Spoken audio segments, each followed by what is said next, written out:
one thing I want to talk about today, just briefly, stuff that you feel like you have weaknesses with, stuff that you feel like, you want to get stronger on, whatever that might be.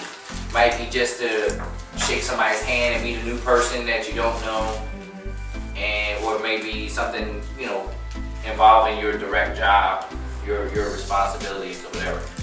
And I always say, in the off season is when you work on weaknesses. During the season, you work on only strengths, right? You hear me say that all the time. If there's something that you want to work on, that stuff you might, put that on the back burner a little bit now because we're coming into a season. Like I was telling you guys, once it hits, it keeps going. And my goal is to keep us so busy, keep you guys so busy that you don't really have time to work on a weakness. In January you can work on your weaknesses. January, February, and a small part of March, maybe. But not April, May, June, July, August, or September, because that's when you're going to be hitting it, right? And all that happens when you start trying to work on a weakness during the season is you keep failing. But that's what happens when you are working on a weakness. Is You're going to see the failures there. You're going to see they're going to glare. Weakness is glaring when you're good at something else, because you're going to be so good at something it's going to make it look easy, and you have fun with that. But what you're weak at, you're not going to like it, and then it's going to start teeter-tottering, and then all of a sudden it's going to mesh together. The stuff the pain and the anguish that you have from something you're not the best at doing is going to start involving and mingling itself with things that you really are really good at doing.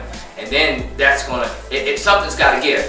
Something has got to give. Even if the weakness comes up a little bit, your greatness is going to fall a little bit. So they're going to come back together, they're going to come back to earth, and you don't want that. You want your strengths to stay strong, and you want your weaknesses to grow. But when you're in the season, you want your weakness to stay stagnant. Right. In other words, stay where it is. Don't move. Just put it on the back burner. Whatever you're weak at, put it on the shelf. I'll come back to you later. But right now, it's time to go get it. Right? Time to hunt. Right? The weaker of the lions, the older of the lions generally don't hunt. It's the powerful ones that go hunt. Now, when they kill something, they share it with the pride. But make no mistake about it, the strong lions don't wait for the weaker lions to go hunt something down. They just don't, right? Wild dogs, same thing. I mean, like I always tell you guys, it's a nature. It's natural. It's a natural thing. And what we do in humanity is we always complicate things by trying to force something that we're not the best at doing during a time when we don't need to be working on that. You can't be afraid of rejection. If you're afraid of rejection, that's all you're going to get. Or even worse, you won't get a rejection because you won't attempt it. Right. That's what fear does. Fear that dominates you makes you stagnant. It makes you stay right where you are while the world keeps moving forward, which means you're doing what? You're standing still, which means you're going backwards because the world is going away from you and you're still in the same place. So the distance is going further and further and further. Like I said one time before, if you fell off a ship, you shouldn't just sit still. You should at least be swimming toward it. Maybe someone will see you splashing around. Right. Hey, there's somebody out there. And right before you pass out, maybe somebody has a life ring around you. But if you just sit still and the waves are just taking you up and down, you're very difficult to see. If you don't make any noise, they'll see me. There's people laying all on the side of the rails looking at the water. All you look like is a piece of kelp. So true. It is. It really is. Sharply. Right, and that's what you become at some point in there. Stay focused on the task at hand.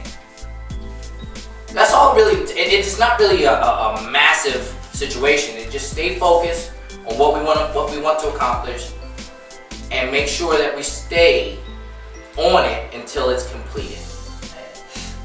More money doesn't get you freedom. That's not what buys you freedom. Understanding of money, understanding that you can create money out of nothing, that will get you freedom. You have to believe in yourself as being a valuable commodity. You have to become an asset yourself, or you're a liability to yourself.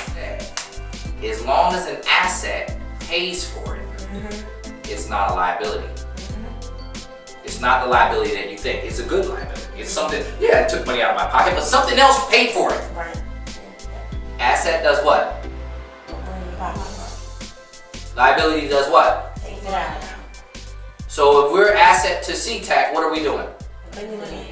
Now don't worry about money. Putting it in. Putting it in, the energy in, the knowledge in, because that's also an asset. Okay? Money's not the only thing that makes something an asset or liability. It is something put in or something taken out.